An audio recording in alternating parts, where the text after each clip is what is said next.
सभापति महोदय, मैं एक अत्यंत गंभीर, महत्वपूर्ण और चिंताजनक विषय पर सदन का ध्यान आकृष्ट करना चाहूंगा। जब से भारत श्री नरेंद्र मोदी जी के नेतृत्व में एक उभरती हुई सामरिक, आर्थिक और कूटनीतिक शक्ति बनकर उभरा है, तब से यह बहुत सहज रूप से देखा जाने लगा है, विशेषकर विगत 3 वर्षों से, जब से भारत को विकसित भारत बनाने का लक्ष्य रखा गया है, कि विदेश की बहुत सी ऐसी गतिविधियां हैं जो भारत की व्यवस्था के आर्थिक पक्ष, भारत की व्यवस्था के नैतिक पक्ष, सामाजिक पक्ष पर आक्रमण कर रही हैं। इस संदर्भ में एक रिसेंट जानकारी आई है जिसे हम कह सकते हैं organised crime and corruption reporting project. A French publication has recently published its own report based on its investigation on the Sarajevo-based OCCRP, Organized Crime Corruption Reporting Project. This new report of the media report has claimed. You will lay the report on the table of the House. जी। इस report के अनुसार यह कहा गया है कि इस project को फॉरेन गवर्नमेंट्स की फंडिंग है और उसका फोकस इंडिया के ऊपर भी है, और इस फॉरेन गवर्नमेंट की फंडिंग के साथ साथ जॉर्ज सोरोस के साथ भी इनका कनेक्शन है। अब यह केवल हम एक रिपोर्ट के आधार पर नहीं कह रहे हैं सभापति महोदय, मैं सदन का ध्यान आकृष्ट करना चाहूंगा कि विगत 3 वर्षों से यह क्या एक संयोग है कि जिस समय भारत की संसद का सत्र चलता है, मैं सिर्फ एक संयोग बता रहा हूं, भारतीय फार्मर्स के बारे में रिपोर्ट आती है 3 फरवरी 2021, बजट सत्र है 29 जनवरी 2021।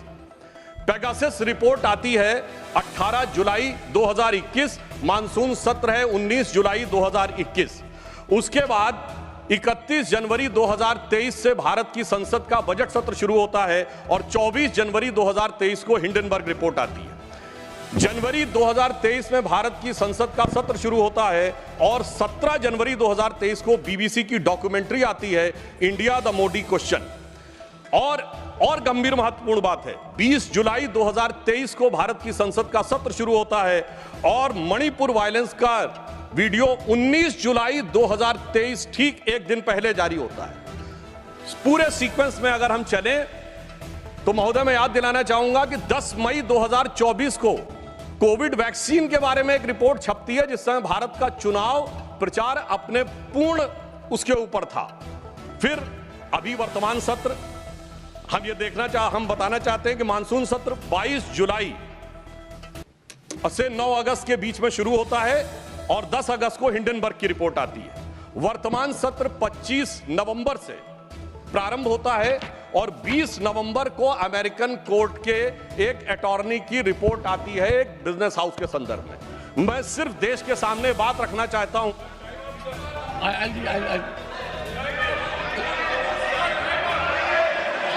Honorable members, this is honorable members. I'll give honorable members. I will give time because listen to me. This is a very serious issue, and we need to have opinion from everyone this side. We cannot allow largest democracy to be made dysfunctional by deep state anywhere else. This house should be united in neutralizing any trend, any initiative that is pernicious, dangerous to our sovereignty. I allow Sudhanshu Trivedi to continue. मैं सिर्फ यह बताना चाहता हूं कि विगत चुनाव भारत के राजनीतिक इतिहास के एकमात्र चुनाव थे जब विदेश में कोई रिपोर्ट नहीं, मैं विपक्ष के सदस्यों से कहना चाहता हूं, रिपोर्ट नहीं, भारत के इतिहास का एकमात्र चुनाव था जब विदेश की एक गवर्नमेंट ने, रशियन गवर्नमेंट ने ऑफिशियल स्टेटमेंट दिया कि भारत के चुनावों में विदेशी हस्तक्षेप हो रहा है। ऐसा भारत के इतिहास में कभी नहीं हुआ और इसके बाद दूसरी सरकार के द्वारा उसका खंडन किया गया। महोदय, मैं अपने विपक्ष के साथियों से पूछना चाहता हूं कि यह जान के हो रहा है या अनजाने में? अगर अनजाने में हो रहा है तो ईमानदारी से आइए और खुलकर चर्चा करिए। यदि जान के हो रहा है तो मैं अनुरोध करना चाहूंगा कि इसके ऊपर गहन जांच होनी चाहिए, क्योंकि निरंतर सभापति महोदय, मैंने कोई घटना कोट नहीं की है, मैंने केवल एक रिपोर्ट कोट नहीं की है, मैंने 3 वर्षों का सीक्वेंस दिया है और जो सदन में बैठा हुआ हर व्यक्ति इसके साथ अपने साथ बिल्कुल साफ साफ उसे देख सकता है।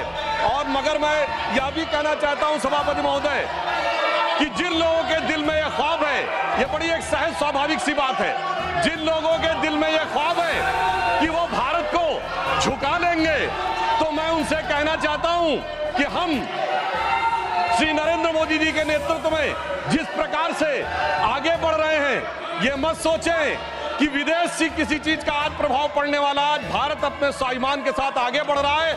मैं उन लोगों के लिए कहना चाहूंगा, सर, जो विदेश में जाकर यह विचार करते हैं, जो कहते हैं डिफेंडर्स ऑफ डेमोक्रेसी यहां क्यों नहीं कर रहे हैं? सर, डिफेंडर्स ऑफ डेमोक्रेसी जिनको कहते थे वो प्रधानमंत्री जी की तारीफ कर रहे हैं। इसलिए मैं कहना चाहूंगा, विदेश का लाभ लेकर, विदेश की छांव लेकर जो भारत में हो रहा है, उनके लिए एक पंक्ति कहना चाहूंगा कि अपने वतन पर सदियों तक है रही हुकूमत गैरों की, लेकिन कुछ चेहरों पर अब तक धूल है उनके पैरों की।